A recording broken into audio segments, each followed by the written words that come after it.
AP deputy speaker Raghurama Krishnam Raju Jagan అనర్హత అంశంపైన మాట్లాడారు. జగన్మోహన్ రెడ్డి అసెంబ్లీకి రావడం లేదు, అసెంబ్లీకి హాజరు కాబోము, అక్కడ తమకు మైక్ ఇచ్చే అవకాశం కూడా లేదంటూ ఆయన రావడం లేదు. దీనిపైన రఘురామకృష్ణంరాజు తాజాగా జగన్మోహన్ రెడ్డి వరుసగా 60 రోజుల అసెంబ్లీ పని దినాలకు హాజరు కాకపోతే ఆయన మీద ఆటోమేటిక్గా అనర్హత వేటు పడుతుంది అంటూ మాట్లాడారు. పులివెందులకు ఉప ఎన్నిక వచ్చే అవకాశం ఉంటుందని కూడా చెప్పారు. అయితే ఇది నిజంగానే సాధ్యమా? ఒకవేళ ప్రభుత్వం స్పీకర్ అంతా వాళ్ళే కాబట్టి ఒకవేళ అలా చేయగలిగినా ఆ తర్వాత రాజకీయంగా ఏం జరిగే అవకాశం ఉంటుంది? ఇలా అసెంబ్లీని బహిష్కరించడం అన్నదైతే ఇప్పుడు కొత్త కాదు. ఇదే జగన్మోహన్ రెడ్డి 2017లో అసెంబ్లీని బహిష్కరించారు. అంటే దాదాపు ఒక 2 ఏళ్ల పాటు అసెంబ్లీకి రాలేదు ఆయన. తర్వాత ముఖ్యమంత్రి హోదాలోనే 2019లో అసెంబ్లీకి వచ్చారు. గతంలో ఎన్టీఆర్ కూడా బాంబుల శివారెడ్డిని, తెలుగుదేశం పార్టీ ఎమ్మెల్యే బాంబుల శివారెడ్డిని హత్య చేసినప్పుడు దానిపైన పూర్తి స్థాయిలో దర్యాప్తుకు అసెంబ్లీ వేదికగా ఎన్టీఆర్ డిమాండ్ చేయడం, అప్పట్లో ప్రభుత్వం నుండి సరైన స్పందన రాకపోవడంతో ఆ రోజు కూడా ఆయన అసెంబ్లీని బహిష్కరించి వెళ్ళిపోయారు. ఆ తర్వాత ముఖ్యమంత్రిగానే సభలోనికి వచ్చారు. వైఎస్ రాజశేఖర రెడ్డి కూడా పాదయాత్ర కారణంగా దాదాపు 2 ఏళ్ల పాటు, ఏది 2004 ముందు 2 ఏళ్ల పాటు అసెంబ్లీకి రాలేకపోయారు. అదొకటి. చంద్రబాబు నాయుడు లేటెస్ట్గా 2021 నవంబర్లోనే ఆయన అసెంబ్లీకి రాకుండా మానేశారు. ఆయన కూడా సుదీర్ఘకాలం అసెంబ్లీకి రాలేదు. ఇలాంటి నేపథ్యం ఉంది. ఇక జయలలితకు సంబంధించి పెద్దగా చెప్తూ ఉంటారు. జయలలితకు సంబంధించిన ఎపిసోడ్ 89లో ఆమె ప్రతిపక్ష నాయకురాలుగా ఉన్నప్పుడు కరుణానిధి ముఖ్యమంత్రి. ఓ రోజు అసెంబ్లీలో తన ఫోన్లు ట్యాప్ చేస్తూ ఉన్నారు, పోలీసుల ద్వారా కరుణానిధి ప్రభుత్వం తనను వేధిస్తోంది అంటూ అసెంబ్లీలో ఆమె ప్రివిలేజ్ మోషన్ ఇచ్చేందుకు నిలబడ్డారు. అయితే స్పీకర్ అందుకు అనుమతి ఇవ్వలేదు. ఆ సమయంలో పెద్ద ఎత్తున రగడ జరిగింది. అంతలో సీఎంగా ఉన్న కరుణానిధి ఇవన్నీ ఇక్కడ కాదు, వెళ్ళి శోభన్ బాబును అడుగు అంటూ ఒక మాట మాట్లాడేశారు నోరు జారి. దాంతో జయలలిత ఆగ్రహం వ్యక్తం చేసి తన ఎమ్మెల్యేలందరినీ రెచ్చగొట్టారు. మొత్తం అన్నా డిఎంకే ఎమ్మెల్యేలు మొత్తం వెళ్ళి కరుణానిధిని చుట్టుముట్టే ప్రయత్నం చేశారు, సీఎంగా ఉన్న కరుణానిధి.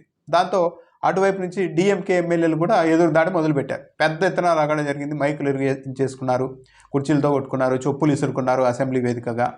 అంతలోనే మంత్రిగా ఉన్న దురై మురుగన్ అనే వ్యక్తి నేరుగా జయలలిత దగ్గరికి వచ్చి ఆమెను జుట్టు పట్టి లాగేశారు. ఆ తర్వాత చీర కొంగును కూడా లాగేస్తే చీర కూడా చినిగిపోయింది. దాంతో ఆమె శపథం చేసి వచ్చారు. మళ్ళీ ముఖ్యమంత్రి అయిన తర్వాత నేను ఈ సభలోనికి అడుగు పెడతానంటూ ఆమె ఒక శపథం చేసి వెళ్ళారు. అన్నట్టుగానే ముఖ్యమంత్రి అయి తర్వాత అసెంబ్లీకి వచ్చారు. ఆ తర్వాత కరుణానిధిని, తన చీర లాగిన మురుగన్ వీళ్ళందరూ పోయినా మళ్ళీ ప్రతీకార చర్యలకు కూడా ఆమె దిగారు. కానీ వీళ్ళు ఇలా ఒక్కొక్కరు ఏళ్ల తరబడి అసెంబ్లీని బహిష్కరించినా ఏ రోజు కూడా అనర్హత వేటు వాళ్ళ మీద ఎక్కడా పడలేదు. ఇప్పుడు రఘురామకృష్ణంరాజు జగన్మోహన్ రెడ్డి మీద 60 రోజులు రాకపోతే చాలు అనర్హత వేటు ఆటోమేటిక్గా పడుతుంది అంటున్నారు. ఆటోమేటిక్గా ఏం పడదు. ఒకవేళ అంత ముచ్చటగా ఉండి జగన్మోహన్ రెడ్డి మీద అనర్హత వేటు వేయాలి అని స్పీకరో లేకుంటే ప్రభుత్వం నిర్ణయం తీసుకుందనుకోండి, స్పీకర్ ద్వారా స్పీకర్కి చెప్పి ఏమవుతుంది? జగన్మోహన్ రెడ్డి ఏమి 3 పార్టీలతో పొత్తులు పెట్టుకొని ఎమ్మెల్యేగా గెలిచిన వ్యక్తి కాదు. సొంతంగా పార్టీ పెట్టుకున్నారు, సొంతంగానే గెలుస్తూ ఉన్నారు. ఒకసారి 151 సీట్లు గెలిచారు, ఒకసారి 68 గెలిచారు, మొన్న 11 పడిపోయారు. పులివెందులో కూడా మొన్న ఎలక్షన్లో మెజారిటీ తగ్గిన మాట వాస్తవం.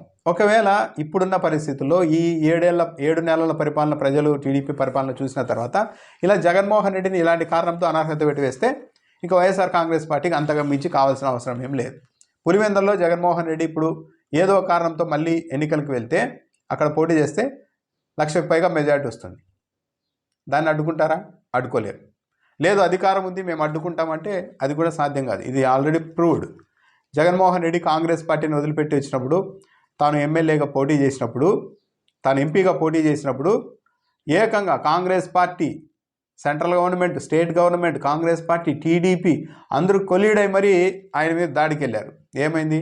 బాక్సులు బద్దయ్యేలాగా 5 లక్షలకు పైగా మెజార్టీతో రికార్డు మెజార్టీని సొంతం చేసుకున్నారు అప్పట్లో. కాబట్టి ఇప్పుడు రఘురామకృష్ణంరాజు ఏదో చెప్తూ ఉండొచ్చు, కానీ పులివెందుల్లో బై ఎలక్షన్ వస్తుందంటే భయపడే స్థితిలో అయితే వైఎస్ఆర్ కాంగ్రెస్ పార్టీ లేదు. పైగా ఈ 7 నెలల తెలుగుదేశం పార్టీ కూటమి ప్రభుత్వ పాలన చూసిన తర్వాత వైసీపీ వాళ్ళకి అసలు భయం లేదు. ఒకవేళ పులివెందుల్లో ఇప్పుడు ఉప ఎన్నిక వస్తే ఇలా అనర్హత వేటు వేసి 1,00,000కు పైగా మెజారిటీ వస్తే గ్యారెంటీ వస్తుంది. ఇలాంటి కారణాలతో అనర్హత వేట్లు వేస్తే ఇంకా ఓ 20,000 మెజారిటీ ఆటోమేటిక్గా పెరిగే అవకాశాలు కూడా ఉంటాయి. మామూలు సాధారణంగా వచ్చే మెజారిటీతో పాటు ఇది ఇంకా పెరిగే అవకాశం ఉంటుంది. అప్పుడు ఏమైద్ది? మొత్తం ప్రభుత్వం మీద వ్యతిరేకత అప్పటికి ఇప్పటికీ పెరిగింది అని ఒక ఇంప్రెషన్ ఇచ్చినట్టు ఉంటుంది. ఇంకా ఆ రోజు నుండి తెలుగుదేశం పార్టీకి ఇంకా ఎక్కువ ఒత్తిడి ఉంటుంది. కాబట్టి నిజంగానే వీళ్ళకి అలాంటి ఆలోచన ఉంటే వైఎస్ఆర్ కాంగ్రెస్ పార్టీ వాళ్ళు కోరుకోవాలి, దయచేసి మా జగన్మోహన్ రెడ్డి మీద ఒకసారి అనర్హత వేటు వేయండి, పులివెందుల్లో మేము ఉప ఎన్నికలకు వెళ్తాం అన్నట్టుగానే వైఎస్ఆర్ కాంగ్రెస్ పార్టీ వాళ్ళు కూడా డిమాండ్ చేయాలి. నిజంగానే రఘురామకృష్ణరాజు డిప్యూటీ స్పీకర్గా ఉన్నారు ఆయన. మన అనర్హత వేటు వేయించగలిగితే అప్పుడు తెలుస్తుంది ఎవరికి ఏంటి అన్నది.